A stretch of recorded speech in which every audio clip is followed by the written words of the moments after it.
Good morning friends, आपका स्वागत है एनएल क्लासेस में। आज बहुत ही अच्छे टॉपिक लेकर के आए हैं आपके लिए, जो क्लास 10th का बहुत ज़्यादा फायदेमंद होगा और ऑल क्लास के लिए भी इम्पोर्टेंट होगा दोस्तों।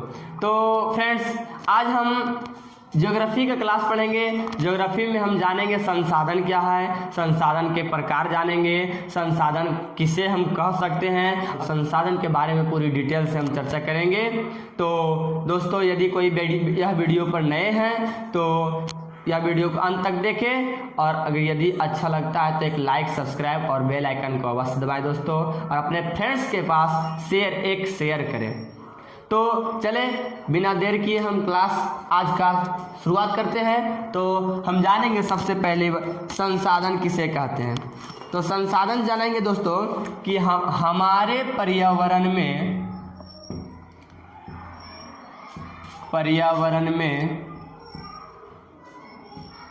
उपस्थित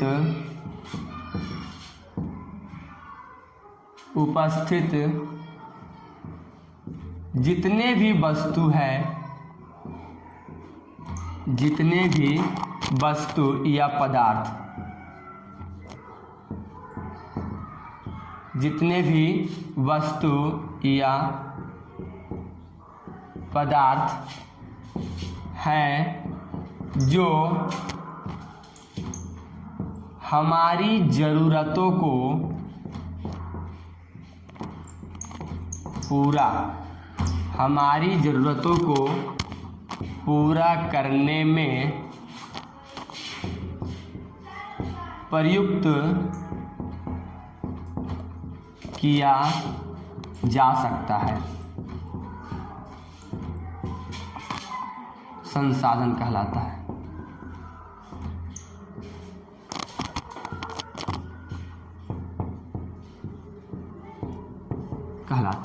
दोस्तों, हम बता दें कि हमारे पर्यावरण में जितने भी वस्तु या पदार्थ है जो हमारी ज़रूरत को पूरा करने में प्रयुक्त किया जा सकता है, उसे हम संसाधन कहेंगे। संसाधन में जैसे आ जाएगा दोस्तों, जैसे हम समझेंगे संसाधन का एग्जाम्पल, तो जल, वायु, जीव, वनस्पति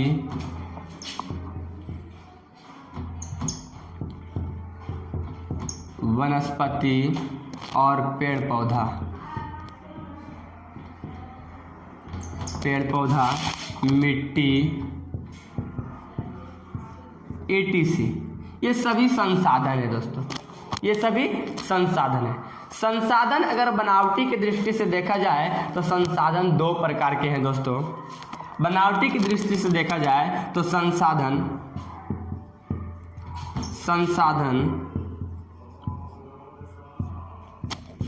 दो प्रकार के हैं।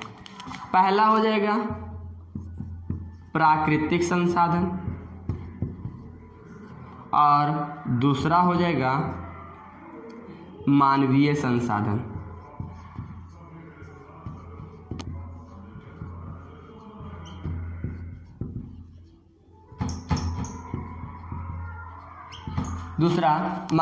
पहला हो जाएगा प्राकृतिक संसाधन और दूसरा मानवीय संसाधन। यानी दोस्तों, कहने का मतलब प्राकृतिक में जितने वस्तुएं हैं जो हमारी ज़रूरत को पूरा करने में उपयोग किया जा रहा है, वह प्राकृतिक संसाधन। और वैसे संसाधन जो मानव के द्वारा निर्माण किया गया है, बनाया गया है, शोध और संशोधन करके मानव ने यदि किसी संसाधन का निर्माण किया तो वो मानव निर्मित संसाधन कहलाता है। जैसे ये भी एक संसाधन है, मार्कर भी एक संसाधन है जिसे मानव ने बनाया, परंतु प्राकृतिक में पाए जाने वाले खनिज का प्रयोग करके ही बनाया मानव ने, इसलिए इसे हम मानव निर्मित संसाधन कहेंगे।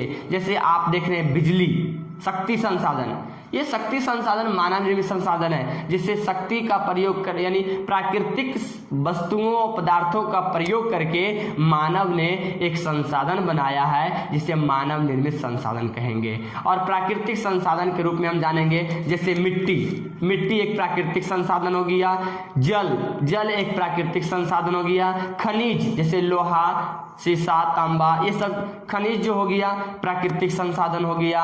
और उसी तरह से पेड़ पौधा भी एक संसाधन है जो प्राकृतिक संसाधन है, और मानव भी एक प्राकृतिक संसाधन के रूप में आता है। दोस्तों संसाधन मानव जो है ना, मानव 3 तरह के संसाधन का उपयोग करता है। ये थोड़ा सा इसको ऊपर हम बनाते हैं।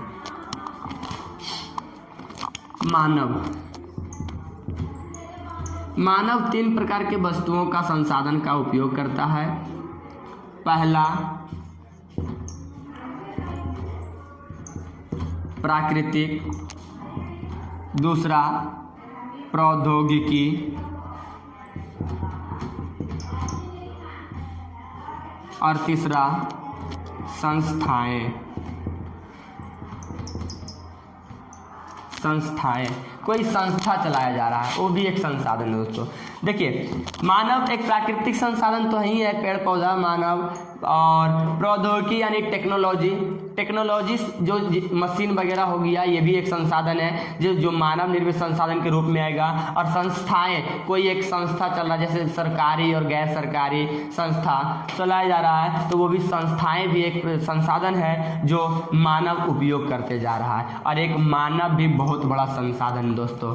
तो फ्रेंड्स आप इसे स्क्रीनशॉट ले सकते हैं। उसे हम जानेंगे संसाधन को अन्य प्रकार से वर्गीकरण किया गया है, 4 आधार पर बांटा गया संसाधन को। जो कौन कौन आधार है, सबसे पहले इसे स्क्रीनशॉट ले ले या फिर नोट कर ले, हम एक्सप्लेन करेंगे दोस्तों। और हम उम्मीद करते हैं कि ये इतना संसाधन के बारे में जो अभी चर्चा की है आपको बहुत ही अच्छी तरह से समझ में आ गया होगा।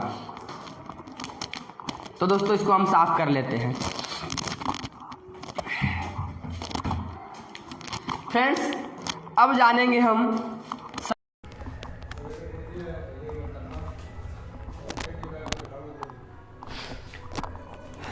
फ्रेंड्स देखिए संसाधन का वर्गीकरण के बारे में हम जान रहे हैं। तो संसाधन का वर्गीकरण कितने आधार पर किए गए हैं, तो संसाधन का वर्गीकरण जो है ना 4 आधार पर किया गया है।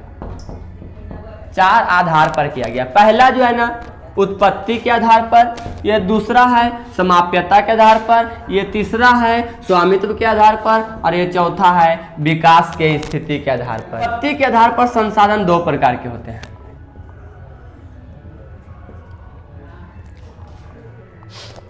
उत्पत्ति के आधार पर संसाधन 2 प्रकार के होते हैं, एक जैव संसाधन, एक अजैव संसाधन।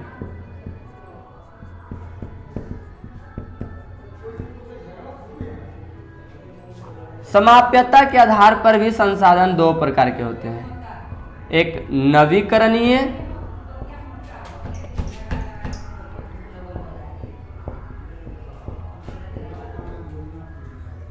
और एक अनवीकरणीय।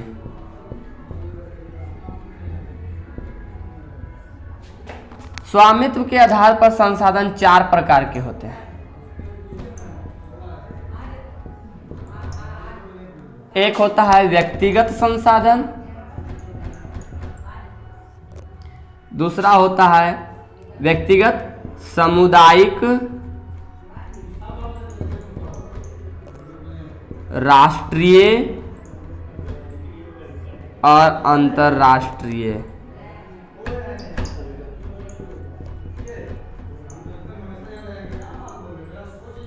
राष्ट्रीय और अंतर्राष्ट्रीय संसाधन।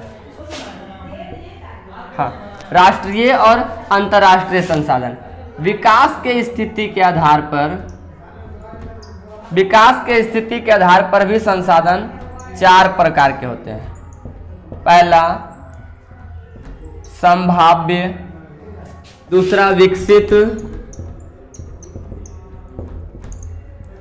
तीसरा भंडार संसाधन, इसी को भंडारित भी कहते हैं, भंडारित संसाधन, और तीसरा हो जाएगा संचित कोष संसाधन। संचित या संचित कोष इसी को बोलते हैं, संचित कोष संसाधन। तो फ्रेंड्स आप यहाँ जो बोर्ड पर देख रहा है आपको, ये संसाधन का वर्गीकरण को दिखाया जा रहा है दोस्तों कि उत्पत्ति के आधार पर संसाधन के कितने भेद हैं। तो संसाधन कितने प्रकार के होते हैं? तो संसाधन 2 प्रकार के होते हैं, जैव संसाधन और एक अजैव संसाधन। समाप्यता के आधार पर संसाधन 2 प्रकार के, नवीकरणीय संसाधन, अनवीकरणीय संसाधन। स्वामित्व के आधार पर संसाधन 4 प्रकार के, व्यक्तिगत संसाधन, सामुदायिक संसाधन, राष्ट्रीय संसाधन, अंतरराष्ट्रीय संसाधन। और विकास के स्थिति के आधार पर संभाव्य संसाधन, विकसित संसाधन, भंडारित संसाधन और संचित कोष संसाधन। तो फ्रेंड्स आज हम ये संसाधन के वर्गीकरण के बारे में पढ़ लिए हैं। छोटा शॉर्ट में हम थोड़ा सा जान सकते हैं कि जैव संसाधन ऐसा संसाधन जिसमें जान हो, यानी सजीव के तरह यूज किया जाता हो, ये जैव संसाधन होता है। और अजैव संसाधन जिसमें निर्जीव की गुण पाया जाता हो, उसे अजैव संसाधन कहते हैं उत्पत्ति के आधार पर। और नवीकरणीय संसाधन में ये जानेंगे दोस्तों समाप्यता के आधार पर किस उत्पत्ति का मतलब हो रहा है कि उत्पन्न जो हुआ ना संसाधन, वो उत्पन्न किस प्रकार से हुआ है, वही एक जैव संसाधन, एक जीवित वाला, एक अजीवित यानी सजीव और एक निर्जीव। समाप्यता के आधार पर कि जो संसाधन समाप्त होते जा रहा है उस आधार पर संसाधन 2 प्रकार के, नवीकरणीय, एक अनवीकरणीय। नवीकरणीय का मतलब वैसा संसाधन जिसे एक बार यूज कर लीजिए और फिर से दोबारा उसे प्राप्त कर सकते हैं, तो वैसा संसाधन हम नवीकरणीय संसाधन कहते हैं। और अनवीकरणीय संसाधन इसका उत्पन्न कई वर्षों लग जाता है तैयार होने में, परंतु जब इसका उपयोग हम करते हैं तो केवल एक बार ही उपयोग कर सकते हैं, दूसरा बार वही संसाधन को यूज नहीं कर सकते। जैसे पेट्रोल, तेल, डीजल, ये सब हो गया अनवीकरणीय संसाधन, कोयला अनवीकरणीय संसाधन, ये सब अनवीकरणीय संसाधन। नवीकरणीय संसाधन में आ जाएगा आपका जैसे जल से उत्पन्न बिजली नवीकरणीय संसाधन हो गया, ये वायु से उत्पन्न बिजली नवीकरणीय संसाधन हो गया, जल नवीकरणीय संसाधन हो गया, ये सब नवीकरणीय संसाधन है। स्वामित्व के आधार पर दोस्तों, स्वामित्व के मतलब होता है कि अधिकार के आधार पर संसाधन को 4 वर्गों में बांटा गया है। पहला व्यक्तिगत संसाधन, सामुदायिक संसाधन, सामुदायिक और राष्ट्रीय संसाधन और अंतरराष्ट्रीय संसाधन। तो व्यक्तिगत संसाधन जिसमें किसी एक व्यक्ति का अधिकार होता है, एक परिवार का अधिकार होता है, तब उसे हम व्यक्तिगत संसाधन। किसी एक कंपनी का अधिकार होता है तो व्यक्तिगत संसाधन कहेंगे।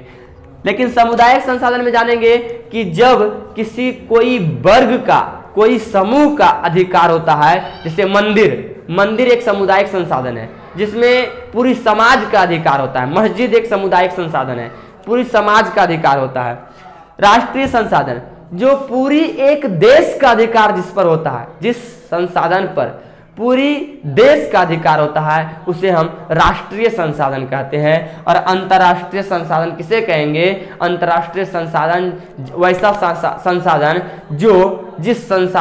जिस पर अधिकार एक से अधिक देशों का होता है, तब अंतर्राष्ट्रीय संसाधन कहते हैं। इसमें विकसित संसाधन, विकास की स्थिति के आधार पर संसाधन जो है ना 4 प्रकार के होते हैं। पहला जो संभाव्य संसाधन, कि संभाव मतलब वैसा संसाधन जिसे निकालने में, प्राप्त करने में संभव हो, यूज किया जा सकता है, उसे संभाव्य संसाधन। विकसित संसाधन जो पूरी तरह से विकास कर लिया है, विकसित हो गया है। और भंडारित संसाधन जो अभी कितना जमा है, भंडारित के रूप में किया जा सकता है, भंडारित संसाधन। और संचित संसाधन जो बचा हुआ है, जो बचा करके रखा जाता है, उसे संचित, जो आने वाले पीढ़ी के लिए जो बचा करके रखा जाता है, उसे हम संचित संसाधन कहते हैं। तो फ्रेंड्स आज का क्लास यहीं तक रहने देते हैं और संसाधन के बारे में एक एक करके जैव संसाधन, अजैव संसाधन, नवीकरणीय, अनवीकरणीय, व्यक्तिगत, सामुदायिक, अंतर्राष्ट्रीय, राष्ट्रीय, संभाव, ये सब के बारे में एक एक करके हम जानेंगे फ्रेंड्स। तो आज का क्लास हम यहीं तक स्टॉप करते हैं। यदि वीडियो अच्छा लगता है दोस्तों, यदि आपको यह वीडियो क्लास करने में अच्छा लगा, समझ में आया, तो एक लाइक, सब्सक्राइब चैनल को करें दोस्तों और अपने दोस्तों के साथ शेयर करें, ताकि इसके बारे में सभी को जानकारी हो सकता है दोस्तों, हो सके। तो यही उम्मीद रहेगा आपसे कि अपने फ्रेंड्स के पास कम से कम तो एक शेयर अवश्य करें दोस्तों। तो थैंक यू, धन्यवाद, बाय।